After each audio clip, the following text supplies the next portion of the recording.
Steve Turner back joining us here on the Sports Cage. Steve, have you caught your breath from the weekend and the dual event in Kindersley, Steve? Well, caught our breath. Now it's just trying to catch up on some sleep. But yeah, it was a great time. A lot of great curling, and it was a great week out in Kindersley. So that's awesome to hear. The dual event and how you guys ran it. Is it too early? Is that something we're going to see next year? We've committed to do it again next year. Not to say that we won't potentially tweak it a little bit. We're going to assess. We're going to get the feedback from the teams. We got some of that, but as well as everyone from ice makers to umpires to media, and just sort of assess and see if, an extra day or something like that needs to be added to it. Where do we have next year's host yet? We did. We were able to announce it, so it's going to be in Melville next year. So it is Melville. Beautiful. Have you been to that rink? Oh, new rink? Yeah. I suspect that's where it will be. Yes, in the arena there. Yep. Yeah, great world-class facility. It's beautiful in Melville. That's a great thing. City of Kindersley rolled out the red carpet. Oh. I got to ask, the beer gardens, was it hopping? It was a curling event. Need I say more? Of course. They welcomed us with open arms. The community was fantastic.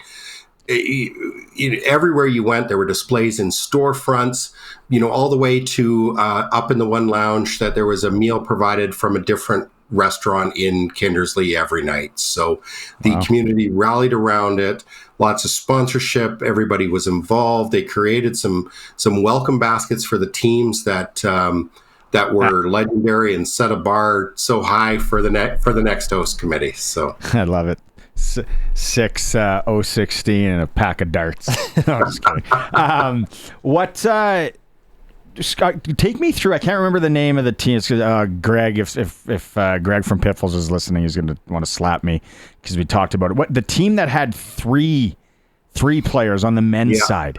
That's allowed, obviously. It is now. So that was Team Keltoff.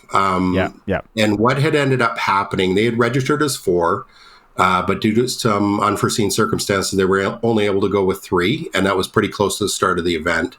And then there's some strict rules in terms of who they would be able to pick up. And unfortunately, you can't just pick up somebody else who was in playdowns leading up to it. So it kind of limits who they can grab, and you're talking about team chemistry and bonding. And so they made the decision, the risky one at that, to go with 3.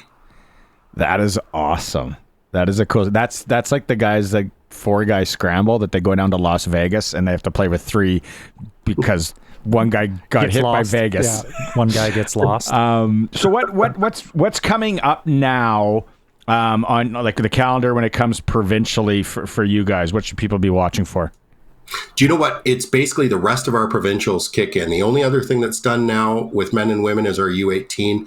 Our next big one is under 20, so our juniors, which is in Regina at the Highland Curling Club, and that starts on February 5th. And then from there, we follow through with everything. That's our mixed doubles, seniors, masters, everything else here. Club, that's all going over the next few months.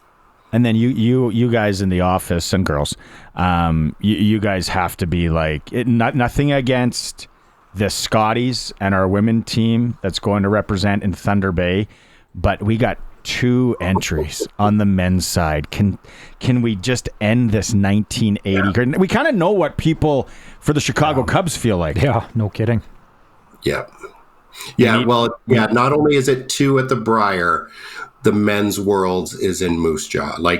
We're setting up here for something special. So that's all I'm going to say. I think last time I was on, you wanted me to guarantee something. I can't do that, but we're a step closer to that now too. So Team Kleider is going to be joining Team McEwen at the Briar, and we're thrilled. Can you guarantee me that you'll try one of the burgers at the Highland in Regina? I heard they're amazing. Maybe you have. Greg, like I said, Greg was on the other day. He said it's just unbelievable. So, okay, that's fair. I'll take that one. Okay. Yeah. All right. Steve, thanks again. Good job. All your work and everything. Sounds like it was a massive success in Kindersley. Melville just down the road next year, that's perfect. And then, you bring up the Worlds in Moose Jaw. So a lot of good curling coming up in this area. Thanks a lot, Steve. Thank you. Steve Turner from CurlSask joining us.